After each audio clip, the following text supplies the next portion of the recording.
Welcome to Nitpicking Nerds, and it's time for the second set review this week. New Capenna Commander.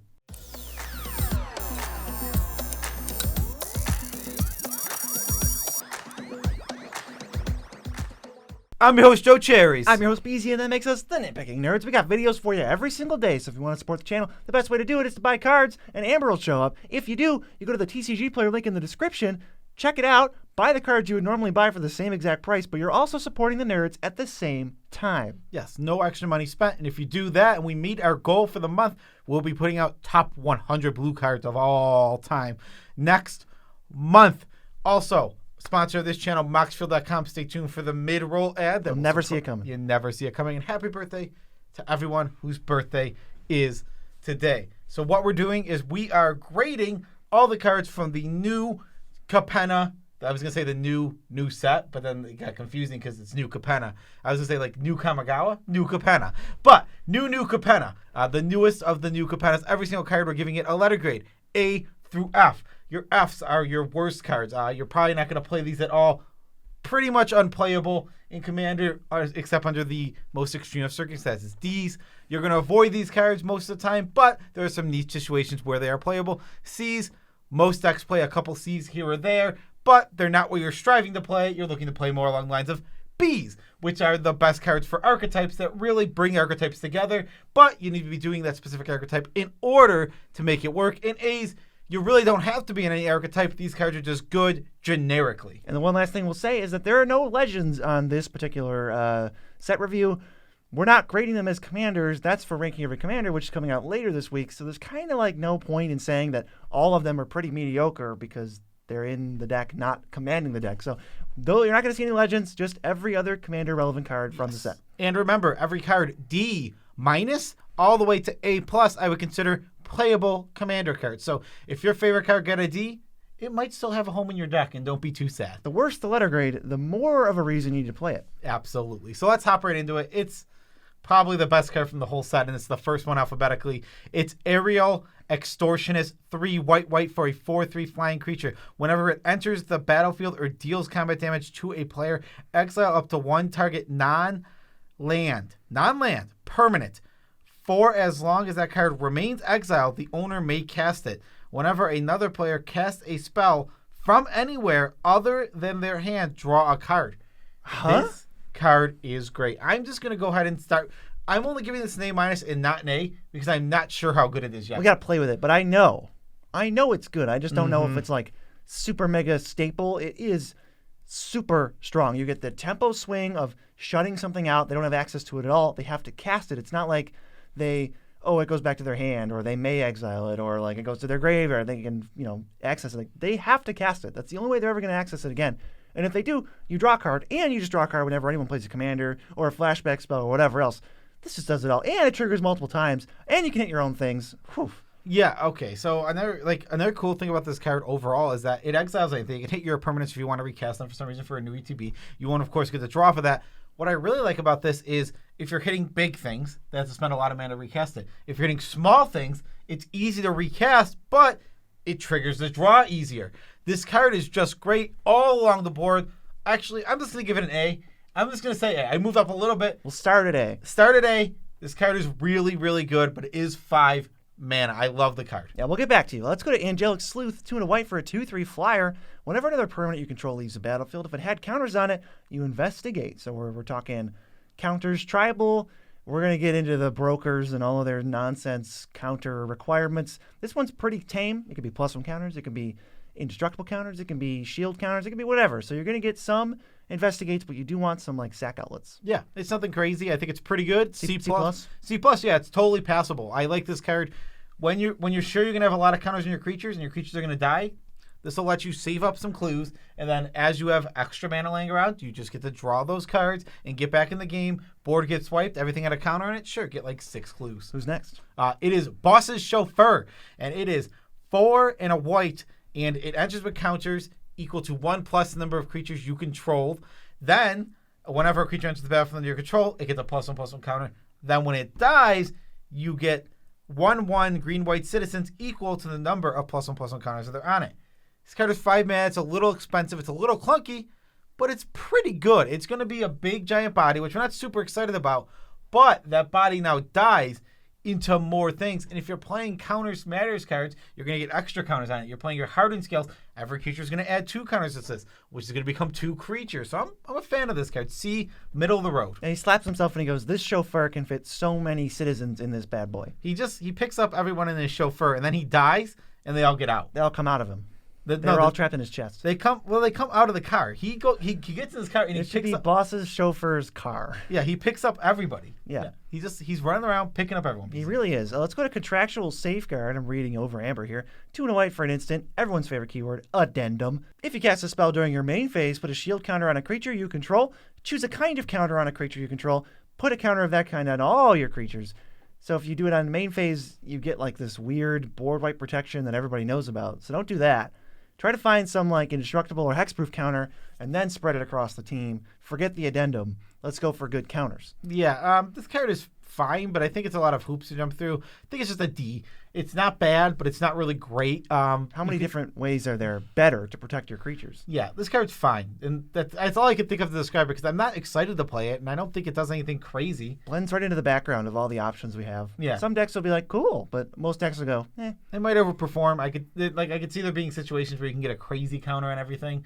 That might actually be really good. Like a win the game counter. But every other spot's like maybe a lifelink counter. That'd be sweet. Like, spread that on your whole team. Filibuster counters. Double strike counters. You spread out all the filibuster counters, then you put them on Azor's Elocutors and win. There's one card that gives double strike counters. It's not very good. Yeah, that card's... Oof. But if you get it together, it's actually pretty good if you do that. Next, Damning Verdict. 3 white sorcery. Destroy all creatures with no counters on them. Guilty as charged. Is that what the flavor text is? That is the flavor text. This is a C+. It's not the best. It's a little overpriced, but in the decks that you're playing it can be a Plague Wind type effect. The thing you got to worry about is counters are everywhere, so sometimes you won't kill some of the creatures you want to kill with your board wipe. So that's a struggle, but it's still a strong card. No, nonetheless, and your counters decks will be very happy to have a card that can just be, all right, I'm wiping your board, and I'm not wiping my board. Yeah, problem is there's a lot of counters running around. If you run into a mirror match, it just doesn't do anything. It doesn't even have to be a mirror match. I don't know if this is a card I'm going to very often. Yeah, it doesn't even have to be a mirror match. There's just +1/+1 counters. Well, I don't know. I mean, I don't know if I would say this card is like fantastic or anything. It doesn't even feel one-sided. It's like probably one-sided. I can't guarantee that. I think it's good. I think Winds of Wrath is one-sided. Yeah, I think this is a good card, but it's not a great card. Right. Moving on, we got Grand Crescendo. X white for an instant. Create X/1/1 citizen tokens that are 1/1s. Creatures you control gain indestructible until end of turn. Doesn't care about what the X is for the indestructible ability, so it's white. Creatures you control gain indestructible, and then however much mana you have left over, whatever you feel like doing, you also get a bunch of citizens that are indestructible. Yeah, I think this card is really good, but it doesn't quite crack the A range because it is specific to archetypes. Very specific. Wanting to make tokens or wanting to make lots of creatures overall. So it's a B+. It's a very, very good card, and I'm very excited to find the deck or make a deck that I can play this in. It's so strong. Weird that we just had like almost 2 back-to-back ways to protect your creatures. Like this one is 1,000 times better than Shield Counter McGee. For sure. This card is super good. You just go, you can protect yourself from board wipe, or you can go end of turn, make a bunch, turn all my mana into tokens, or you can you get attacked by a few things, make a bunch of tokens, block for free because they have indestructible. This is a very versatile card. It's got like 3 different modes on it. It's B+. Absolute B+, like super strong card. Next is Jailbreak. 1 in the white for a sorcery. Return target permanent in an opponent's graveyard to the battlefield under their control. When that permanent enters the battlefield, return up to 1 target permanent card with equal or lesser mana value from your graveyard to the battlefield.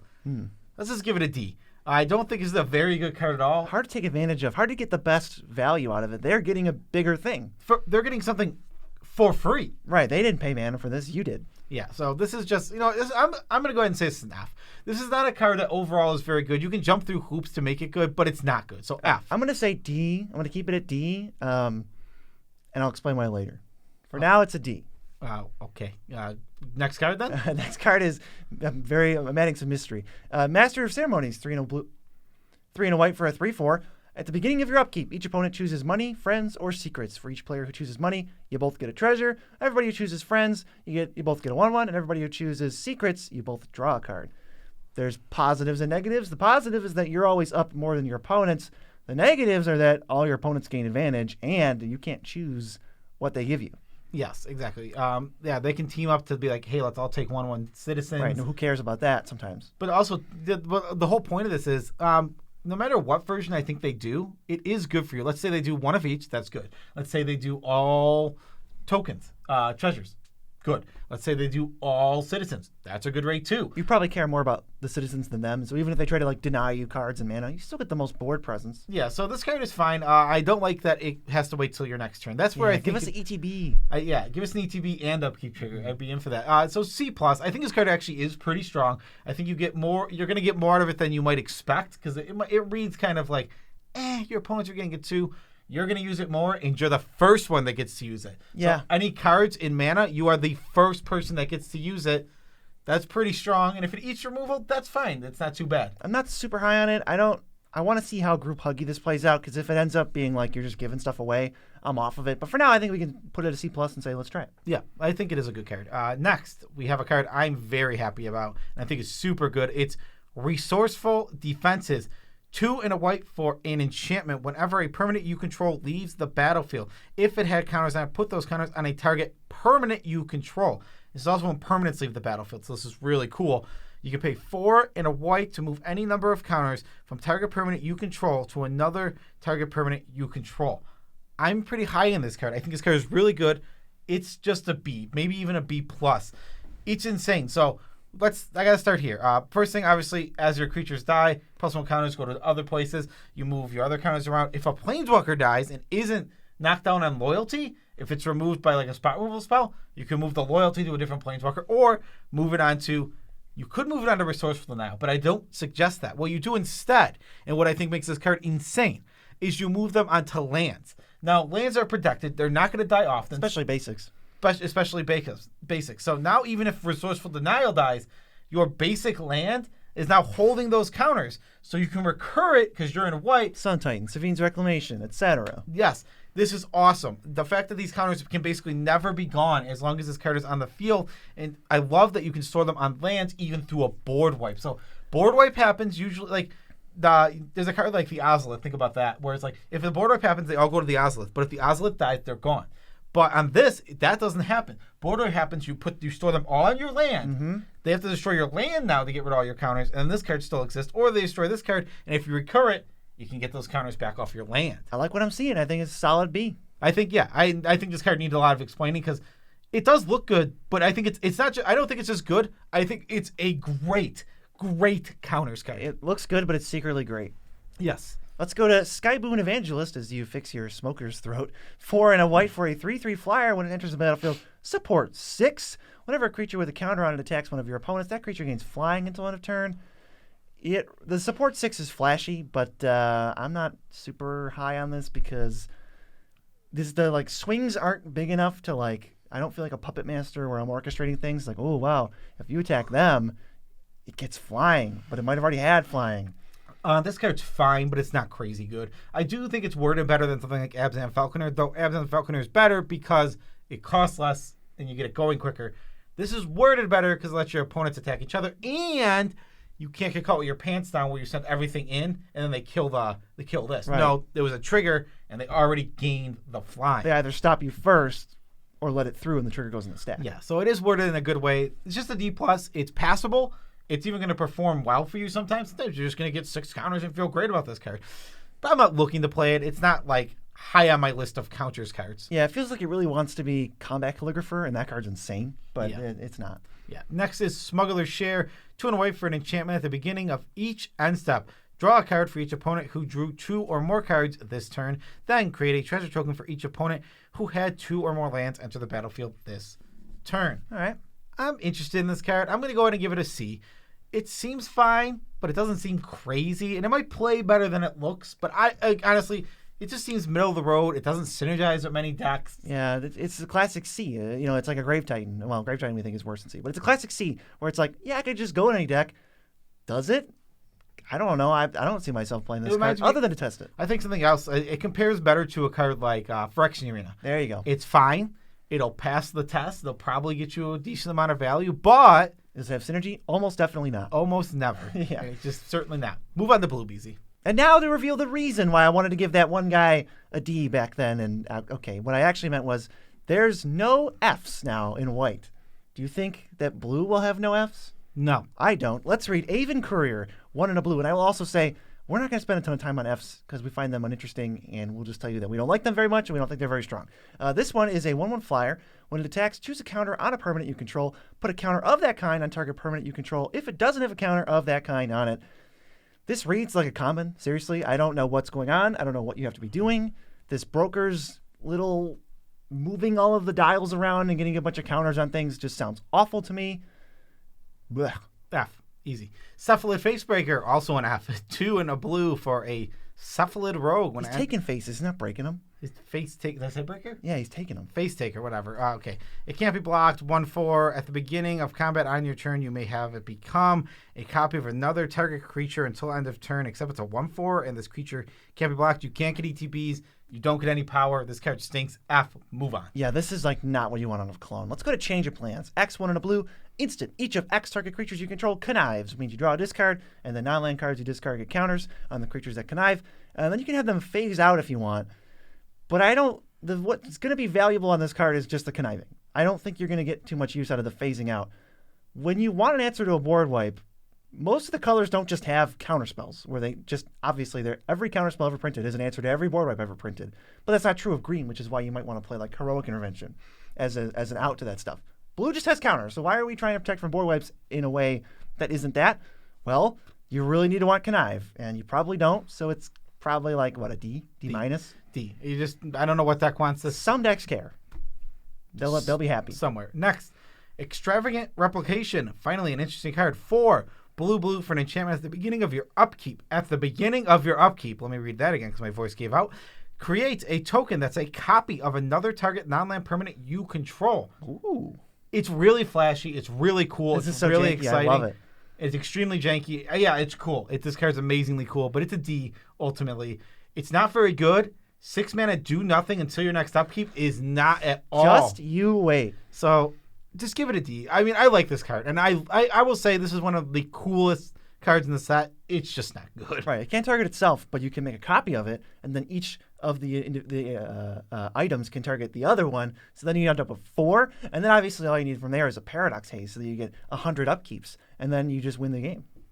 Do you? Because now it's like now you just have 100 bad enchantments. It's like play Extravagant Replication, make a bunch of copies of it, question mark, profit. Make a bunch of Paradox Hazes with it, and then have an upkeep trigger that like pings. It does it 40 times. Heck yeah. Flawless Forgery. 3 blue for a sorcery with casualty. 3. Exile an instant or sorcery from your opponent's graveyard. Copy that card. You may cast a copy for free. You really have to pick opponents. You can't pick yourself, so you're kind of stealing cards, which means you don't know what you're going to get. And you can only steal at most 2 cards. Casualty 3 is kind of... There's not a lot of expendable 3-power creatures running around. Yeah. What do you want to give this? What do you want to give it? I'd like a D. Yeah, another D. It's just fine. It's not even the best steal your opponent's stuff card. I mean, we got Spell Twine, we got Diluvian Primordial. Just play one of those. Yeah, really. I mean... I really do play a lot of steal my opponent's stuff. He knows what's up. And I don't think this card's very good. I trust Cherry's opinion on a steal your cards. Next is Into Deep blue. For an aura enchantment, split second, enchant. Now, somebody tell me why I can enchant the third thing. I got this one figured out. It is creature, planeswalker, or clue. What? Enchanted permanent is a colorless clue. Well, I can enchant clue. With 2, sacrifice this artifact, draw a card, and it loses all of their abilities.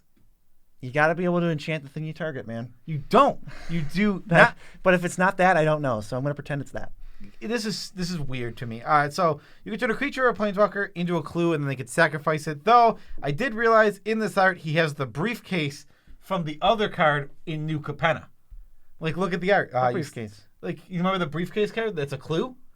Oh, maybe. Yeah, that. So I still don't know why it makes a clue, but that is the briefcase from the other card. I'm glad the continuity's here. So we want to just give this a D plus. Almost a C. Give it a D. Yeah. I think it's not even close to a C. Let's just give it a D in the middle. D plus is, almost a C. The problem is that we like these cards to lock our opponent's stuff onto the battlefield, like their commander, but it doesn't. It's unfortunate that they can just sacrifice I want them to be miserable, not okay. Let's go to Mask of the Schema. 2 and a blue for an equipment. Whenever a equipped creature hits a player, it connives X, where X is the amount of damage dealt to that player. It equips for 2. So what we're looking at is if you got a 3/3, you pay 5 mana total to throw this on there. Got to sneak the 3/3 through also. And then when it hits, you draw 3, discard 3. Maybe it gets bigger so that the next time you do it, you connive even more. Yes. But this card stinks because it costs way too much to start going. And when these Quite cards, the investment. it's just a D-. Maybe you want it somewhere. I don't know where that is. It's not in Dex 9 building. That's for sure. I want like a sort of, where I'm getting a really tangible trigger when I hit somebody, because I'm already going through the trouble of playing, equipping, and hitting, which is 3 things. And this is blue. Make no mistake. And it's like, once you connive once, that's okay, but really what that does is set you up for the next time, which is what you're going to connive a bunch. But you're never going to get there. It's so difficult. Exactly. Next is Shield Broker. 3 blue. Whenever Shield Broker enters the battlefield with a shield counter and a non-commander creature you don't control, you gain control of that creature as long as there's a shield counter on it. It's a 3/4 F. I think this card is absolutely horrendous. It can't steal commanders. It's really, really bad. And when a board wipe happens and destroys everything, they just get their commander back. I think this card is absolutely... Or not even their commander. Yeah. Their creature, because you couldn't steal their commander because the card's bad. Right, F. So you take their card, they board wipe, and then it stays out. It doesn't even... The whole point was to remove it from their side, and they get it... Why are you commenting on my F? Talk about your F. We got Sinister Concierge, just 1 and a blue. For a 2/1, when it dies, you may exile it and another creature with 3 time counters on them, and they get suspensed. They're going to tick down 3 turns from now. You get them both back, and then, hey, maybe this thing will die again. You can do it again, but it's just... The timing is so slow on it. I kind of just want to give it an F. The weird thing is, white was crazy. And I think white has no Fs or maybe 1 F. But blue has what is blue doing in this precons? It's really sad. It feels like they're trying to white sucked for so long. We've got to catch up. But we got to make blue cards bad now. Yeah, and they're bad. Don't worry. They are rough. This card's enough. Yeah, I like the art, though. What are we doing with it? It's not really removal. It's maybe there's something to do in faster paced games, but I just don't think this is going to be helpful. It's not even hard removal. Easy F. Yeah. Skyway Robber, if you don't escape it, it's a 4 mana 3/3 flyer. Phantom monster. You can escape it by exiling 5 extra cards and paying its escape cost, which is the same thing. Still a 3/3 flyer for 4, but this time when it hatches, you can cast an artifact, instant, or sorcery from your graveyard. When it hits? Yeah, when it deals combat damage to a player. Did I not say when it hits? I think you said when it... When it hits. That's what I heard. When it hits, you can cast one of those for free without paying its mana cost. You know what? I had D on the script. I think it's an F. Every time I read these cards, they get worse. This just isn't a good card. You have to already do the work and mill or connive or something, and then you only get to select from the cards you escape with it, and presumably they're cards you want access to, but now you don't have access to them because they're under here, and you're going to have to sneak this 3/3 flyer through to then get one of them. And they know what's under it. It's no surprises. Your opponents know what's coming, and if it's ever good, it's going to die. And if it's ever in your opening hand, you just want to cry. Because it's cry yourself to sleep. It's a 3/3 flyer for 4. Oh, God. F. Get out of here. Storm of Forms, 3 and a blue for an instant. When you cast a spell, copy it. For each kind of counter among permanents you control, you may choose new targets for the copy, and all it does is bounce a non-land permanent. But this could be a lot of non-land permanents. If you only have 3, let's say, +1 counter, loyalty counter, and a shield counter. That's 4 mana for an instant that bounces 4 things. We're getting into some decent territory. I don't hate this card. Yeah, it's all right. It's maybe some Magecraft stuff. Let's just give it a C. I give it a C-. You gotta look. I want to watch this card, see how it plays. Got my eye on you, Storm of Forms. If you have Mage, it's a very good Magecraft card. Mm-hmm. If you have enough Magecraft stuff, but overall, it just looks pretty weak to me. It's potentially, because you want to play Evacuation for 1 more mana, so there's homes this has, I'm sure. Yeah. So let's get the black cards, and this one is Bellowing Mauler, 4 and a black for an Ogre Warrior, 4/6. At the beginning of your end step, each player loses 4 life unless they sacrifice a non-token creature. I don't want to give this 4 life, huh? I'm just going to give it a D-. I think it's pretty bad, but in some metas, I could see this being okay, where the games are really slow and grindy. It triggers a lot. How much does 4 life matter to you? It's just it's not going to be that much of a punishment over these. Even a medium to long game, it's not that many times it triggers. The real issue is it gives your opponent a choice. It's not that either of these choices. Too. If it was just, this card is better if it's either one of those choices. If it's at the beginning of your end step, each opponent loses 4 life, that adds up fast. At the beginning of your end step, each opponent sacrifices a non-token creature. All right, that's a sack every single turn, and you get it right away at your end step. So yeah, it's just a D-. It's bad. Don't play it. I said it was a lot of triggers. It's not even that many triggers. It isn't. Let's go to Body Count, which is one of the best named cards in the set. I guess you can call it a set. 2 and a black for an instant with Spectacle Black. So if somebody lost life, you can only pay it for a black. Draw a card for each creature that died under your control this turn. Count, body, count. You count the dead bodies. Too bad it's not a creature, though, because that's kind of where you want it. When your deck has a bunch of creatures in it, that's when you put this card in your deck. But it's not a creature. And even the creature version, only on the standard bearer, is only okay. Yeah, this is just a D+. It's fine. We thought we originally gave like Rise of the Dreadmire a high grade, thinking it'd be much better than it was. This effect looks better than it is. It does, and it just doesn't play that well, and it's fine. It's not a bad Magic card at all, but overall, if I'm not on a budget or I'm not restricted in some way, then I'm not playing this card ever. Has homes, though. What's next? Dogged Detective. Tell me if I'm missing something, because when I read this card, it doesn't even have, like, every card we've up to this point, I can tell you what they were thinking, why it's good. Now this card. 1 in a black for a 2/1 human rogue. When it enters the battlefield, surveil 2. Whenever an opponent draws their second card, each turn, you may return Dogged Detective from your graveyard to your hand. The only thing I can think is that I want to ignore half of the card and just discard it like a squee every single turn. But that's weird. This card is bad. This card is horrendous, and I don't even think I'm interested in it whatsoever. It's just the sad part is I'm going to play it in a deck. I got Eloise Clues, which is just every card that says Surveil on it. Yeah, which is fine. It's fine that you have a home for it, but it's like it doesn't make the card not horrendous. Yeah, it's rough. Let's go to Lethal Schemes, which is a pretty sweet one. 2 black for an instant with Convoke. Destroy target creature or planeswalker. Each creature that convoked the spell connives. So you can cast it for free, first of all, by tapping 4 black creatures. Then you draw 4, discard 4. Then you get some other bonuses with some counters that are kind of whatever. But it's still another bonus on a card that can be free. I think this card is just a B. It's a very strong removal spell. Very happy to have it. Yes, its weakness is you have to be set up in order to really play it. And that is definitely a weakness, don't get me wrong. But once you're set up, 0 mana removal spells are incredible. So I am in for this 100%. Something like Snuff Out, you don't have to have set up, but it has downside to be a free spell. This is draw 4, discard 4. This is an upside spell. Okay. Thumbs up, B. It goes. It's specific to black decks. You want to be like heavier black so that you can make sure you're conniving. You want to be black, maybe a 2-color black deck, and you're in for this. I love it. I really love this black card. Is the best color for conniving, so I'm ready. Yeah, 100%. We're going to be casting this one. Yeah, like this card a lot. Next, make an example. 3 in a black for a sorcery. Each opponent separates creatures they control into 2 piles. For each opponent, you choose one of their piles. Each opponent sacrifices the creature in their chosen pile. Piles cannot be empty. You can get their best thing. If you have, if each person has one threat that you want to get rid of, you always will be able to get rid of it, but they're in control of what goes alongside it. Also, I misread that. Piles can be empty. Piles can be empty. What did it say? They can't or they can? They can be empty. Oh, I said can't. That would be ill-advised. Piles can be empty, but they're just not going to, or they're either really nice to you, or they're just going to pick the pile with nothing in it. Right. Yeah, this card's fine. I think it's just a solid like C, middle of the road card. It's like a playable do or die. It's gonna remove a bunch of. It's the thing that's cool about this is it is 4 mana. It is going to remove a lot of stuff. It thins the herd and it doesn't thin your own things. And you're always gonna get the thing you want off everyone's battlefield. It's just sometimes if they know what they're doing, they're gonna get the best piles. Still, it removes a lot for 4 mana. It will not hurt you at all, and it will remove a lot of your opponent's stuff. That's just to see it's middle of the road, good card. All right, let's make an example out of this next one. It's Misfortune Teller. 3 in a black for a 3/1 death touch. Now here's the one. This is the one I don't get. Enters the battlefield or deals combat damage to a player. It's a 3/1. How are we supposed to do that? Exile target card from a graveyard. If it was a creature, you get a 2/2. If it was a land card, you get a treasure. And otherwise, you gain 3 life. There's no way to sneak this through, and the reward for sneaking it through is just worse than like drawing a card. I'd rather just draw a card. F. This card sucks. Next, Protection Racket. 2 in a black for an enchantment.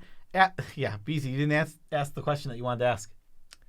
Is it an equipment? It is not. It's an enchantment. At the beginning of your upkeep, repeat the following process. For each opponent in turn order, reveal the top card of your library. That player may pay life equal to that card's mana value. If they do, exile that card. Otherwise, put it into your hand.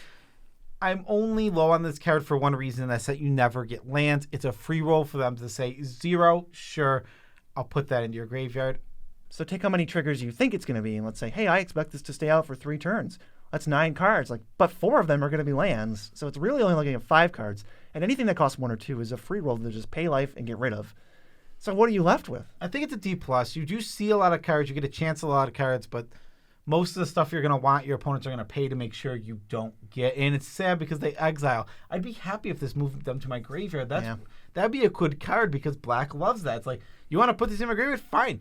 Put my 8-drop in my graveyard. I'll reanimate it. Even Sin Prodder knows that. Yeah, but this card doesn't. So just a D. Not great. More of a nuisance. Don't think of this as card draw. Yeah, I agree. It's waste management's next. We got 2 and a black for an instant. Kicker, 3 and a black. This is going to be a quick one. Exile up to 2 target cards from a single graveyard. Great. If this spell was kicked, instead exile target player's entire graveyard, and you get a 2/2 black rogue for each creature exiled this way. Let me read that again. 5 black, exile someone's graveyard, get a 2/2 for every creature that happened to be there. Can you say F? This card is horrendous. Is that your word of the day or something? But this is somebody paying you to say horrendous? I get $5 every time I say horrendous because this card's really, really bad. Next. We weren't excited Talking over math. Talking over math. I know, but I was going to say we weren't excited for Storm of Souls from the last set, and this is 10 times worse. Talking over math. Next is Wave of Rats. 4 and a black for a 4/2 rat with trample. Whenever it deals combat damage to a player this turn, return it to the battlefield under its owner's control. Whenever it dies, if it dealt combat damage, return it. Whatever. Blitz for 4 and a black. Yikes. 4 and a black? I'm struggling to find out where this goes because the joke is that you blitz it every turn. But that's 5 mana, and that's not how you can't spend mana like that in Commander. Yeah, it's exactly. It's like an engine, but who asked for it? It's really slow. It's way too expensive to be an engine. D? F. It's enough. Just throw down an F? Sure. I mean, yeah, this card's an F. You might think we're being critical, but these cards are not very good. I mean, this card's horrible. It really is an F. Horrible? What kind of adjective is that? Rat. You're thinking horrendous. No, it's stinky. All right. Big stinks, I believe. Writ of Return is not big or stinky. It's 3 black for a sorcery. You return a creature from your graveyard to the battlefield tapped, and it's got Cipher, maybe one of the only playable instances of the mechanic Cipher, which means if a creature that you encode this on hits, you get to cast it again for free. So presumably you have some kind of flyer or sneaky evasive creature like Nether Trader, and you get 2 reanimates for 5 mana. Yeah. Problem is there's other cards that do that. Yeah, there are. So the thing is at 1, 2, and 3 mana we have a lot of better reanimation spells. So we're not going to this too often. Then when you go to 5 mana, you realize Incarnation Technique's in that spot, and that card's a lot better on average. Even like Phyrexian Delver. I like this card in a deck that is, I mean, it's very specific, and I don't even think I'll play it in mine, but Satoru Umezawa. Ninjas. It has sneaky little creatures that sneak through every single turn, big things to reanimate, but I don't even know if it's good in there. Right, I mean, and you can get more than 2. Like, we're saying 2 because as long as you have a creature to sneak through, that turn you're going to get 2 as long as they don't interact. But if it sticks around, if you've got like a stupid Nether Trader or something, it's going to keep hitting. Absolutely. So you get more stuff. Next is Xander's Pact 4, black, sorcery, casualty 2. Each opponent exiles the top card of the library. You may cast spells from among those cards this turn. If you cast a spell this way, pay life equal to that spell's mana value rather than pay its mana cost. Why can't we just get the cards and play them for free? 6 mana for an Atali trigger? Just 1 trigger? I mean, and then you have to sacrifice a creature to copy it. But you're only looking at 6 cards. How many of them are going to be lands? At least 2, right? So it just starts to, like, the more I think about it, the less I'm excited. It's too much life. F. It's just an easy F. You don't want this card at all. It just doesn't do nearly enough. Right. I mean, there's so many play cards from the top spells. I think comparing this to Bolas' Citadel is a mistake. Compare this to Bolas' Citadel, Atali, Memory, the one that plays cards when they cast a spell. Memory, it's...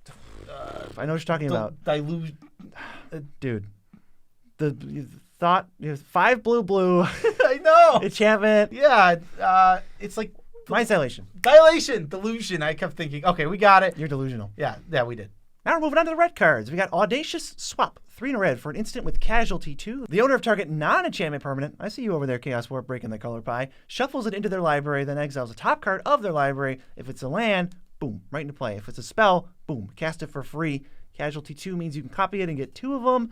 Problem is, unlike Chaos Warp, which is, it's impossible not to compare this to that, they're gonna get something, and it's gonna be in play right now. Yeah, and they get to cast instants and sorceries. Mm-hmm. This is no good. This is just a D minus. Sure, it answers things. It doesn't hit enchantments though, and I'm just super not interested in this card. They could hit something, a big instant sorcery, and just cast it. Yikes. Big scary. I would give it a D+, and here's where I'm going to play it. I'm going to play it when I want to pretty safely, spin the wheel on my own stuff. Just cast it, fire it off, sack some stupid goblin or something, and then just get 2 shots at a pretty decent thing from your deck. I think that's fair. Sure. I mean, I still think this card's bad. I'm at D. I'm going to try it proactively, but I will not try it. Obviously, it's an emergency removal spell, but I'm going to try it as a proactive spell. Yeah. Okay. Next, determined iteration 1 and a red for an enchantment. At the beginning of combat in your turn, populate. The token created this way has haste. Sacrifice it at the beginning of the next end step. I don't want to. Only a fool believes they have nothing left to learn. What is that, Strixhaven flavor text? This card's good. And it populates. It puts it on the battlefield. You're going to get to attack with it right away, so you can make something cool, big, strong, get in with it right away. I think this goes really well on like a Gira deck. C+. Hey, if you parallel lives this, does the token also die? The one that is additionally made? No. Well, there you go. So you just got to It also won't gain haste. That's fine. But throw your parallel lives out, throw your extra populate effects, and the token can be... It'll live on in its ancestors. It won't make it through the turn, but we'll make 5 more, and then they're going to kill our opponents. Yeah. And this is only 2 mana. That's what I really like about this card. It's a popular effect cheap. Every single turn for 2 mana. Mm-hmm. Let's go to Indulge into Excess. I think that's how this... convention goes. 2 and a red for Indulge. Sorcery. Whenever a creature you control attacks this turn, you get a 1/1 citizen that's tapped and attacking. And Access, as I read it sideways, is create a treasure token for each creature you control that dealt combat damage to a player this turn. So what I'm looking at is I got 5 creatures I don't care about. Send them after I play Indulge. Now I got 10 creatures I don't care about that are coming in at a player. 7 of them get through. Great. 7 treasure tokens that get made for less than the cost of this whole thing to Aftermath it. And Access, by the way, is 1 in a red. Yeah, this card is super cool. I think it's awesome. It's 1 rabble-rousing trigger. You play it for 3 mana. You get a rabble-rousing trigger. It actually makes the exact same tokens as rabble-rousing. Weird. Everything's a citizen in this set. There's a lot of citizens. And then you can flash it back, and you get that mana back. You double your creatures. You double them up. They come in. These ones are attacking, unlike rabble-rousing. These ones come in attacking. They're rumbling. And every time for this turn you hit, you get treasures. You can just get all your mana back that you spent on this card. So all you got is some free tokens. Pretty sweet. Solid C+, could even creep up into the B- range if there's a lot of decks that want it. That's true. Next, the only card with industrial in the name. Ever. It's Industrial Advancement. 3 and a red for an enchantment. At the beginning of your end step, you may sacrifice a creature. If you do, look at the top X cards of your library, where X is that creature's mana value. You may put a creature card from among them onto the battlefield, put the rest on the bottom of your library in a random order. This card has high potential because it depends on what CMC you get rid of. So if you sacrifice a 2-drop, you look at 2 cards. But if there's a 12-drop in your top 2 cards, you just get to cast it. Yeah, so it doesn't care. It doesn't care. This is a once per turn trigger. It does cost you a creature. Sacrificing tokens does nothing. So you have to sacrifice actual, factual, real cards. It's okay. I think it's like a middle-of-the-road C, but there is high potential to like sack a mana dork, get something huge. If I see this, I'm scared. Yeah. For sure. I mean, they probably have huge, stupid, gigantic stuff in the deck that they want to hit. Right. They're going to be sacking, like Solemn Simulacrums, and then they're going to be finding like Kozileks, and you're going to be scared. Yes. This next card I think is my favorite design. Oh, it's from so the good. whole entire set. Let me get this in your earbuds. Life of the party, 3 and a red for a 0/1 with first strike, trample, and haste. Whenever it attacks, it gets +X+O until end of turn, where X is the number of creatures you control. And when it enters the battlefield, here we go. If it's not a token, each opponent gets a token of it. That's a copy. But they're goaded for the rest of the game, forever. It's on ETB you do this. So you can flicker this with Ephemerate and all the friends. And just throw them at your opponents, and they have to send them. And the great part is these things can't trade because one of them's a 0/1 on defense and the other one's like a 10/1. Yeah, exactly. And they can one can like chump block, but after one go around the table, all of them have attacked. They're going to be tapped for the rest of the game. They're going to be attacking each other. They get big depending on how many creatures players have. These have first strike. So they're not easy to kill without dealing damage to them. You have to just get rid of them. They do not die in combat very often. Huge fan of this card. I think it's a B. It's just throwing out things that can never attack you. You're giving your opponents things, but not real things. You're giving them useless things that they have to attack each other with. This is the fair goad. Plus, let's not forget, you're playing a bunch of creatures. You've got the first one and just crack in right now. Yeah, card is just good. I am a huge fan of Life of the Party. It's pretty sick. Great design. Next is Mezio's Mugger.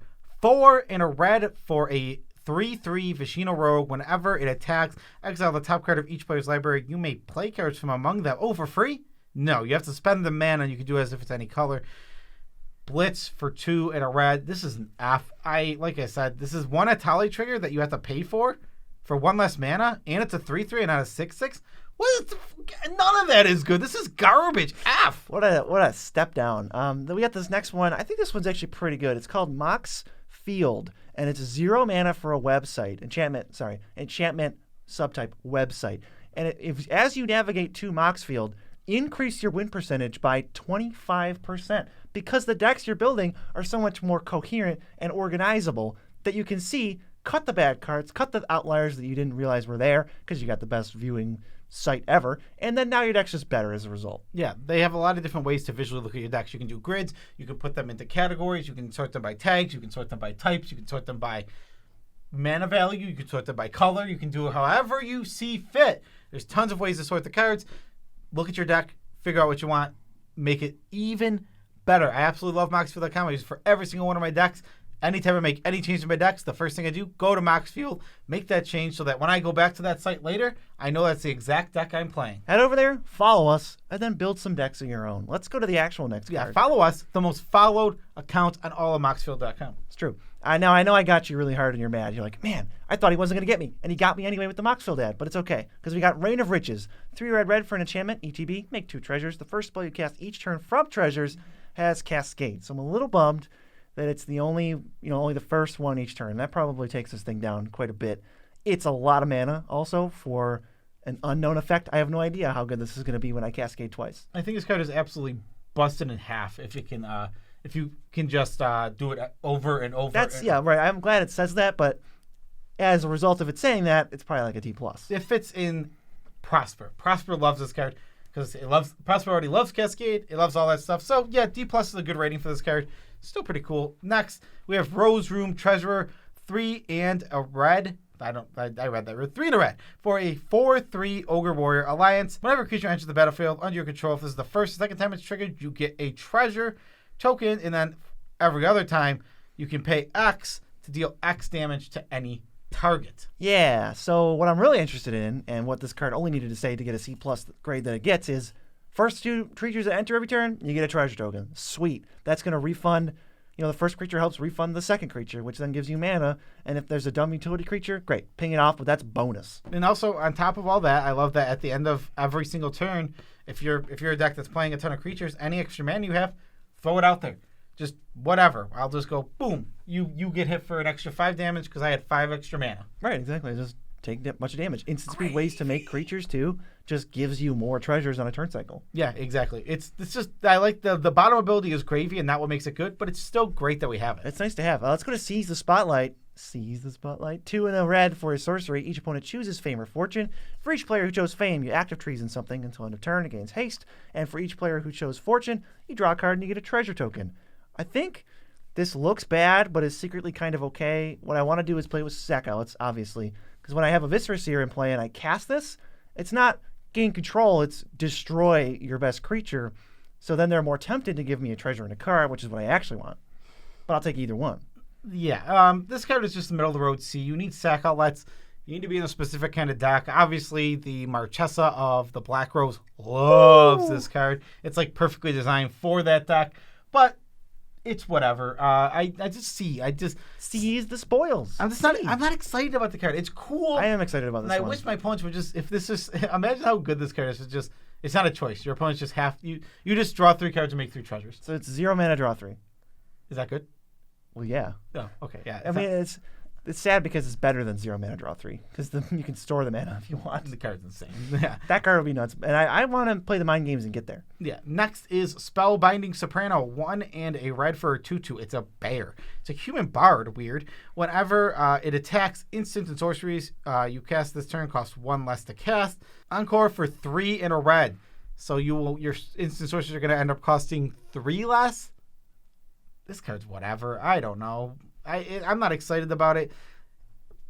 We just have Goblin Electromancer and we have Baral. These just do them statically. Is somebody going to tell them that this is a one-way trip when he attacks and he's not coming back. He's never coming back. He might not attack if he knew that. He's a bear. He's just a bear. And then you can pay 4 mana. You have to be like super late game. And then all your spells cost 3 less for the rest of that turn. That could be something. I mean, maybe like this is like a commander cube type card where it's like your lower power battle cruiser, no threat of infinites. Like there's things to do.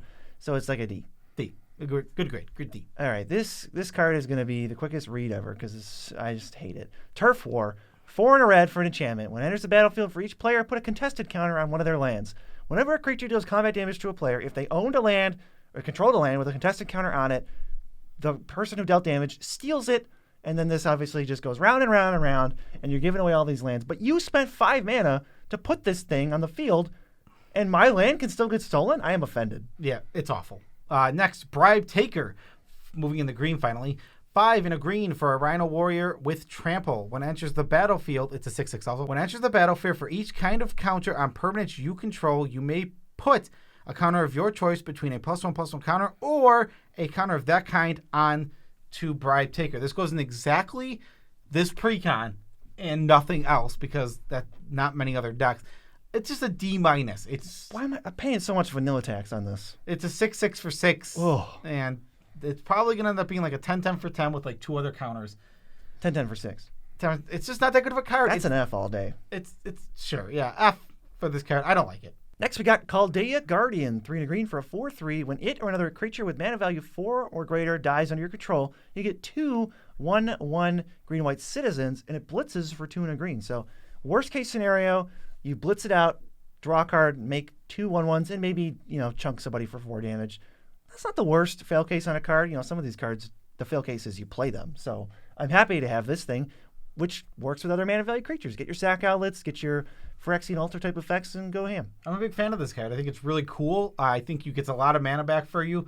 You can just blitz it to use it right away, or you can put it on the battlefield to have a static effect for when your big creatures die. You get mana to put away for other big creatures to cast. I think it's a great card. It's a cool one. I think it's definitely a solid like C+. Let's say C. Let's say C. So let's give this card a C. I think Good for you, Caldea Guardian. A lot of people will be happy to have this card in their deck that are playing like chunkier like beaters. Next, Crash the Party. I read this card wrong because I graded it. I look at my grade and I'm like, this is not a bad card. It's 5 in a green for an instant. Create a tapped 4/4 green Rhino creature token for each tapped creature you control. If you have 5 tap 1/1s, this is a 6 mana instant that makes 20 power. The instant speed saves it for sure, and bonus points for Crash the Party, like Crash of Rhinos puns. Yes, it's really awesome. Just give this a C+. It's a little niche, and you do need to make sure your creatures are tapped, but it's doubling up your creatures. If you have any vehicle on the field, you throw all your creatures into that vehicle, which is so weird no matter what size it is. Just put hundreds of creatures in, and then Get in the chauffeur's limo. Everyone get in the chauffeur's limmer, which he doesn't even have. Limmer? And one of them there limmers. Okay, and then get a bunch of rhinos because everyone got in the limo. They came to Crash the Party, which makes a ton of sense. Pun intended. C+, right? C+. I feel like it falls into this bucket of like there's a bunch of different ways to do this and end a turn, make a bunch of power, and they're all fine. Like these are good cards. There's a bunch to choose. Pick the one that works best with your deck. If you got Garrick's Uprising, go to town. But yeah, what's crazy about this card is it is making 4/4s. Like big boys. These are big tokens. Obviously, you already have to have a weakness. You have to have a battlefield established, and you have to have your creatures tapped. It's a hoop to jump through. Once you jump through the hoop, this card is great. Yeah, then throw Parallel Lives out and just win the game. Next, we got probably the best name in the set, best name in the precons at least, Dodgy Jalopy. 2 and a green for a star 5. The star is equal to the highest mana value among creatures you control. It's got trample. It's got crew 3. This is the vehicle you're throwing everything in before you make those rhinos. And it's got scavenge on a Jalopy. Scavenge for parts, 2 and a green. So if you got a 5 mana value thing, you pay 3 mana, exile from your graveyard, and boom, 5 +1/+1 counters. Decent rate. Nothing gonna break the format, but I'm glad Dodgy Jalopy is not unplayable. Chef's Kiss. Greatest design in the whole set. Yeah, D+ is where it is. It's not a great card. It's not a broken card. It's not even very good, but oh god, is it cool. We need more. I love these designs. I want more cards. I wish every Magic card was like this. Like, where it's just, it's not even, it doesn't have to be powerful. Reads like a dream. It's just, it is designed perfectly. And I didn't even get the joke at first. It was like, oh, Dodgy Jalopy, I thought it was going to be something funny. and I didn't get the scavenge. Was like, you scavenge for parts. Yeah, you're So scavenging good. for parts. And look, if you look on the Dodgy Jalopy, the tires have been removed for it and they're on cinder blocks. Nice. It's so good. Such a great design. Next, I hate this card. Oh no. You don't get to say anything about it. F is for Family's Favor. 2 green. Whenever you attack, put a shield counter on target attacking creature until the end of your turn. When this creature deals combat damage to a player, remove a shield counter from it. If you do, draw a card. F. This card is not even close to good. You know what else F stands for? First Responder. 3 and a green for 3/3 Vigilance. At the beginning of your end step, you can bounce a creature you control to your hand, then put counters equal to its power on First Responder. But it's slow. I don't know what deck wants to do this, because if you want to play the creature again, just blink it. Let's not go through all this trouble to make a 7/7 with Vigilance that we paid 4 mana for. No thanks. It's just too much setup, so we're just giving an F. It's vanilla. It's a vanilla garbage. I didn't talk during your F.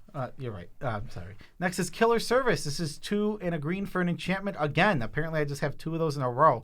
And whenever Killer Service enters the battlefield, you get a number of foods equal to the number of opponents you have.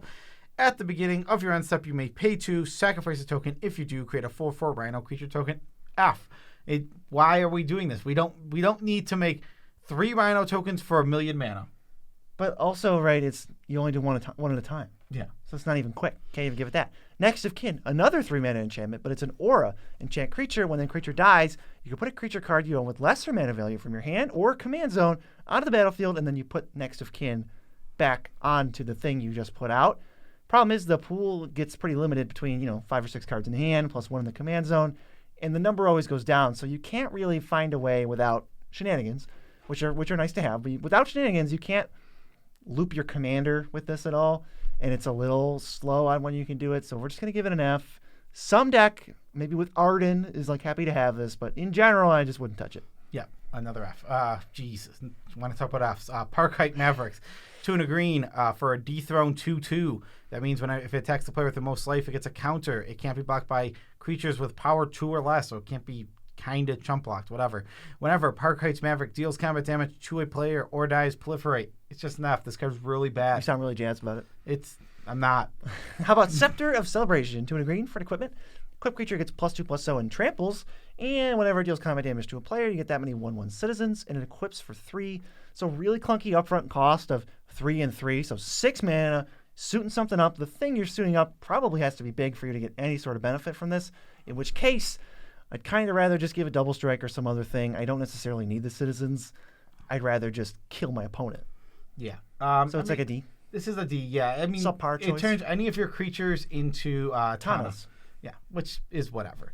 Next, by one of my favorite designs, and actually I'm kind of a little bit higher on it as a grade, but it's one you won't play often. It's Vivian Stampede, 4 green for a sorcery. Each creature you control gains Vigilance, Trample, and Melee until end of turn. Melee means for each player you are attacking, it gets +3/+3. Well, +1/+1. Yeah, and at the beginning of your next main phase, of the next main phase, not yours, of the next main phase, draw a card for each player who was dealt damage this turn. So this card is totally fine. I like that it gives your creatures Vigilance. It lets you put in a big swing without having to worry about getting totally whomped in the backswing. It's a little overcosted, but it is an overrun. I'm just on like a C- D+ type of range where it's not that great, but it's not bad. I don't hate C-. Problem is the draw card on your overruns just feels so much like overkill to me. Craterhoof Behemoth wouldn't be a percentage point better if it drew 3 cards after, because the whole point of an overrun is to just kill people, get them dead, or cripple them to the point that the game's almost over. Yeah, but I think this one is designed to just throw out a lot of damage. And you're trying to deal 10 to each opponent. Yeah. And in which case, do I just want a different overrun? Maybe not though. Yeah, I mean, so this card's fine. C- is a good grade for it. Yeah, let's go to Agent's Toolkit. We're into multicolors now, and it's a clue. 1 green-blue for an artifact. Clue.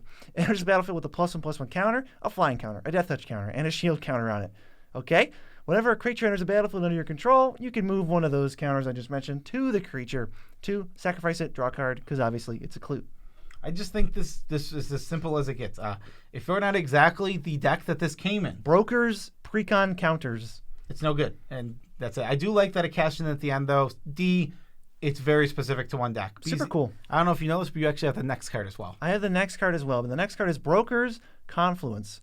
2 and a Bant for an instant, choose 3. You can choose same mode more than once. Proliferate, target creature phases out, or counter target activated or triggered ability.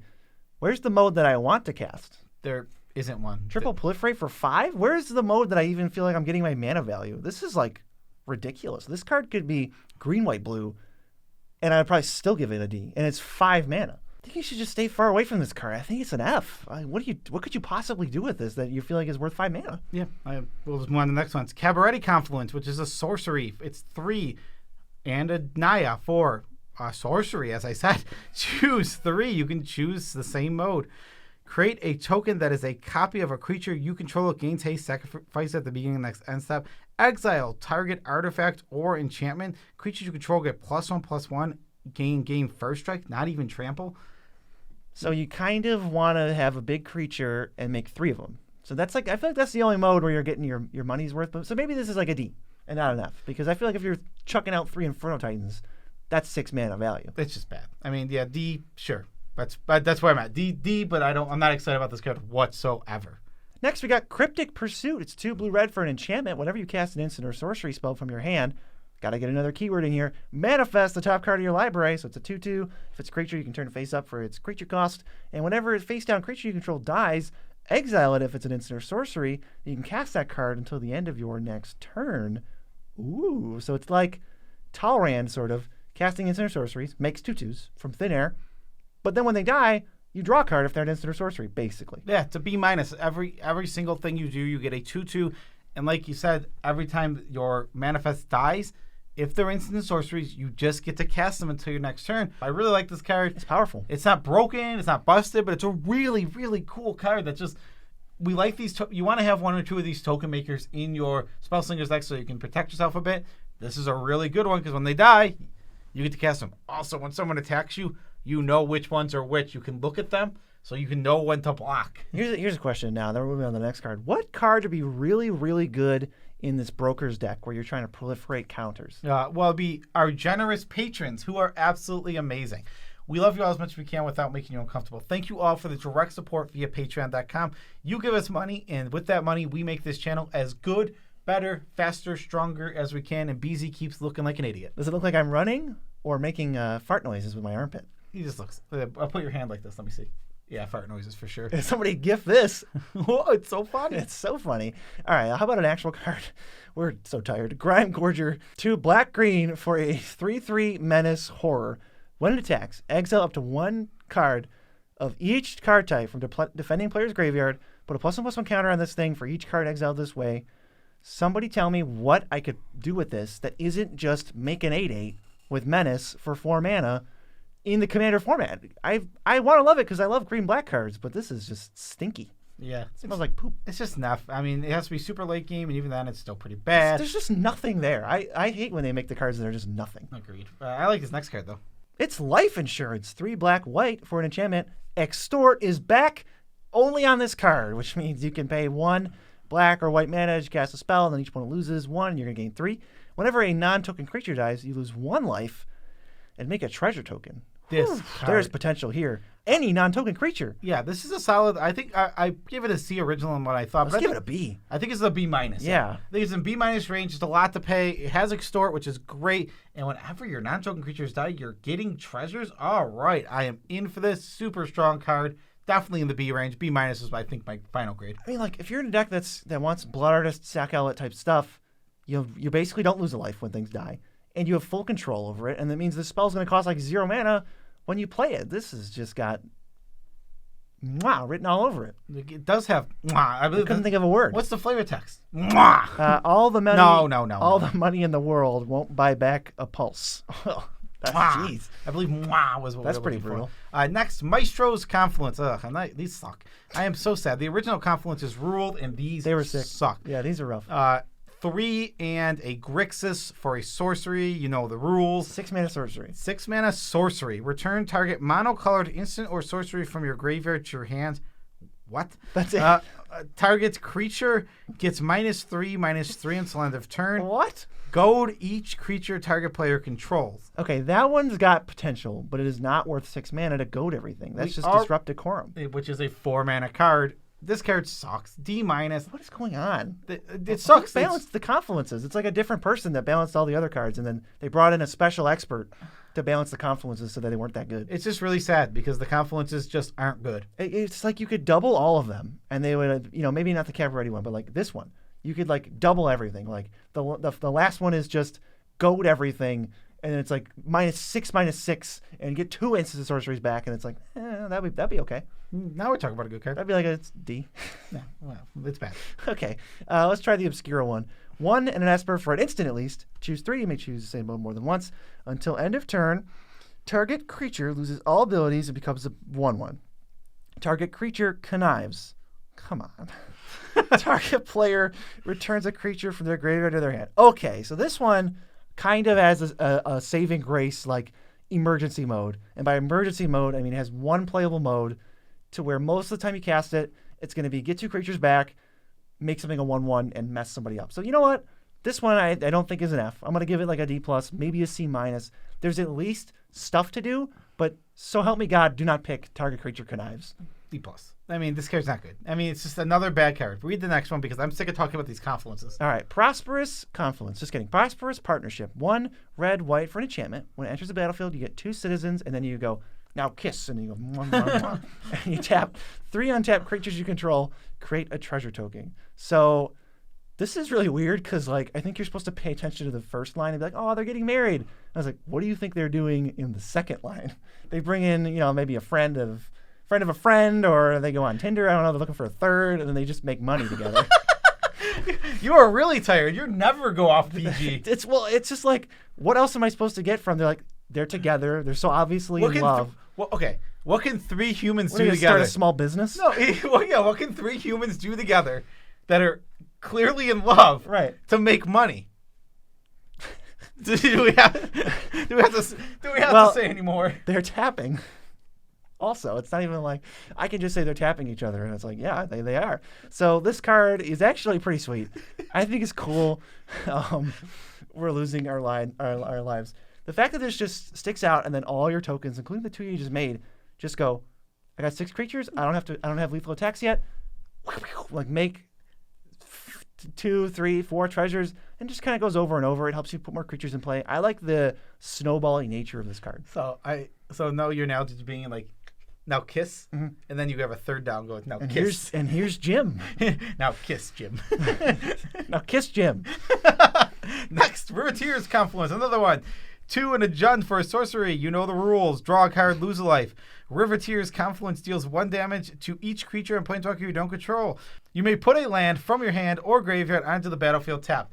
This is the best one. I don't hate this one at all. I'm going to give it a D+. I still think it's pretty bad overall. It's got the same mode as... It shares a mode with Fiery Confluence, which is an actual great Magic card. That's like a B or an A or something.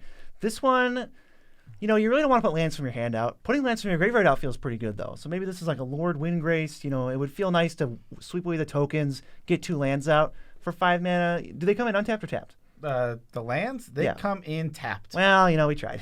Yeah. We tried to get away with something. I think it's a D+, C-. It's not great. I mean, this being a sorcery is just backbreaking. Give me instant on this card, and I'm happy. Yeah. This card is a good instant. This is a good card at instant. It's a bad sorcery. Right. I think the other ones that are sorceries still would have been kind of poopy. Yeah. Next. No, this one's mine. It is Currency Converter. It's 1 mana artifact. Whenever you discard a card, you may exile the card from your graveyard, play 2, draw, then discard. Tap. Put a card exiled with Currency Converter into your graveyard. If it's a land card, create a treasure. If it's a non-land card, create a 2/2 rogue creature token. F.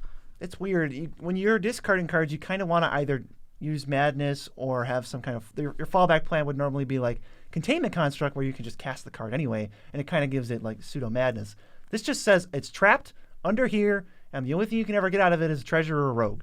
Next is False Floor. 4 for an artifact. It enters the battlefield tapped. Creatures enter the battlefield tapped, which is kind of annoying. And you can pay 2 and tap it and exile it. Exile all untapped creatures. Activate only as a sorcery. All right, so you're playing this. It enters tapped, obviously, so you can't use it right away. There's no surprise value. Your opponent's creatures are going to untap for their turn, and then they're going to say either I have to attack or tap them in some way, or I'm going to potentially lose them on my next turn. But if there's profitable attacks, you just can't control it. So what you're hoping happens is this just sits in play and never does anything, except psychologically forces them to attack everybody else and maybe dish some damage out, but they could still just attack you. Yeah, I actually think this card's an F. The fact that it only activates at sorcery speed is also extremely weak. It's brutal. If you could activate it on their player's turns, you can wait till they untap and just wreck all their creatures. It's also really pricey. It's going to be 6 total mana over 2 turns. It's not a very good card. And then entering tapped is very, very weak. So F. I think the best part might just be the fact that all creatures are tapped, but it is a downside for you, and you could just play something that's one-sided. Yeah. The next, we have Gavel of the Righteous. 2 mana. At the beginning of combat on your turn, put a charge counter on Gavel of the Righteous. Equipped creature gets +1/+1 for each counter on Gavel of the Righteous. As long as Gavel of the Righteous. It never is shortened. It has to be the whole thing. Is this on the card? Yes. It's a reminder check. Has 4 or more counters on an equipped creature. Has double strike. You can pay 3 to equip or remove a counter from Gavel of the Righteous. Wait, remove a counter? Yeah, you can equip it. Oh, the equip is you could either remove a counter only to equip or pay the 3. Yes. And you only get a counter on your upkeep. Nope, you get it at the beginning of combat. You need a ton of proliferation for this to work at all. This thing's never going to get up there without some help, so maybe it's just a D. It's just a D, yeah. You got to proliferate the heck out of this thing. You do. But it's a cool card when you do start proliferating it. Creatures get big, fast, and you can really beat in with double strike. Plus, you have to announce it as Gavel of the Righteous. Because it says Gavel of the Righteous like 4 times. It's in italics. And it says use funny voice. Every single line. So it says the Gavel of the Righteous is written on this card 5 times. Wow. The full thing. Righteous. Jeez. Smuggler's Buggy, another good name. 4 mana for an artifact vehicle. Hideaway 4. The only instance of non-Hideaway 5, I believe. It's a 5/5. When it deals combat damage to a player, you may cast the exiled card for free. If you do, return it to its owner's hand and accrues 2. So, all right. I kind of see what we're getting at here. You want to sneak it through somehow, cast the thing for free, cheat out some kind of big creature, maybe with a cast trigger, bring it back, and then pay it again. But it is a lot to do. You know, you can't do it right away. There's no haste.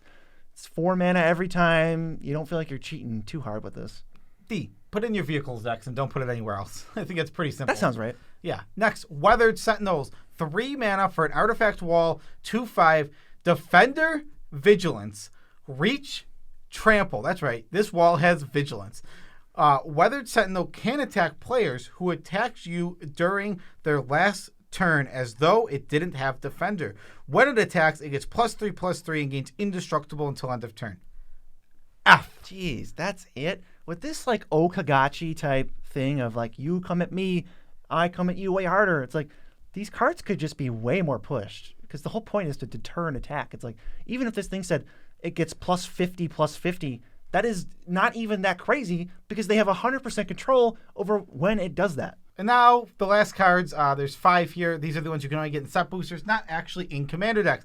We have Tenuous Truce, 1 and a white for an enchantment or enchant opponent at the beginning of enchanted opponent's end step. You and that player each draw a card. When you attack enchanted opponent or a planeswalker they control, or when they attack you or a planeswalker you control, or sacrifice Tenuous Truce. F. This card sucks. Right, you could read it, or we can just move on to Swindler's Scheme. 2 and a blue for an enchantment. Whenever an opponent casts a spell from their hand, you may reveal the top card of your library. If it shares a card type with the spell that they just cast, counter it, and that opponent may cast the revealed card without paying its mana cost. What the heck? F. It's like you had me. It was like counterbalance, but you had me, and then, I mean, obviously we don't want it to be miserable, but it was a good card until it says they just get your spells. Yeah. Thanks. Super F. Next is Spiteful Repossession. 4 and a red. For sorcery, it deals damage to each opponent who controls more lands than you, equal to the difference. Then create a number of treasure tokens equal to the damage dealt this way. So if you have 5 lands and everybody else has 8 lands, you deal 3, 3, 3, and you get 9 treasures. Okay, but you have to be behind. Maybe you got to be behind, or it does nothing. Issue. You know, this spell could easily have no text. And it's only hitting players. This card's just not very good. No, it just seems like a D. It's a D. I mean, some decks are interested. Maybe you get your Zurin Orbs. I just don't think I would ever play it personally. Next. Maybe Corvold, because they have a bunch of ways to sacrifice lands. The Sure. turn you're going to win anyway. Yeah, I guess. Next, Boxing Ring, 1 on the green for an artifact. Whenever a creature enters the battlefield under your control, it fights up to 1 target creature you don't control with the same mana value. Create a treasure token, activate only if you control a creature that fought this turn. I just think it's the D-. You have to fight something with the exact same mana value. You have to hope you have a creature that is going to win the fight. Then you get a treasure token. It's just not very good. It's cool. I think flavorfully, it goes by weight class. The creature mana value represents weight class. Weight class? I'm tired. It's Elmer Fudd. Shut up and read the last card. It's a D-. I don't have the last card. I have a picture of a cat on my phone. Oh, okay. Well, mine is, it's a traffic light. Which is amazing. It's literally a traffic light. 3-fold signal. 3 mana for an artifact. When it enters the battlefield, scry 3. It's pretty decent. Each spell you cast that's exactly 3 colors has replicate for 3. That can get really crazy. It's pretty sweet, but it kind of only goes in like the Ravos Charms deck. I'm going to give it a D deck. Yeah. A D deck.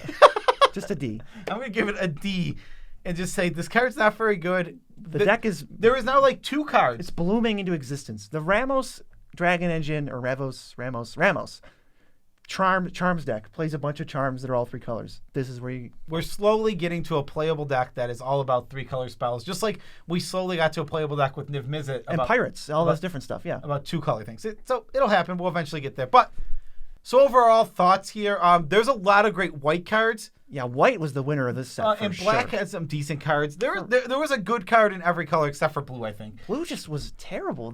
I'm pro guess here. We haven't checked out the precons too much. I'm predicting the Brokers one is the worst by a lot. So we'll see if I'm right. But they do have some of the white cards, and there's a lot of good white cards. We'll see. I mean, 2/3 are not white, though, and we gave out a lot of Fs. So if you want to see the other set review of the cards you missed, which is all of the cards from New Capenna itself, the video's right here. Go click it. Yeah.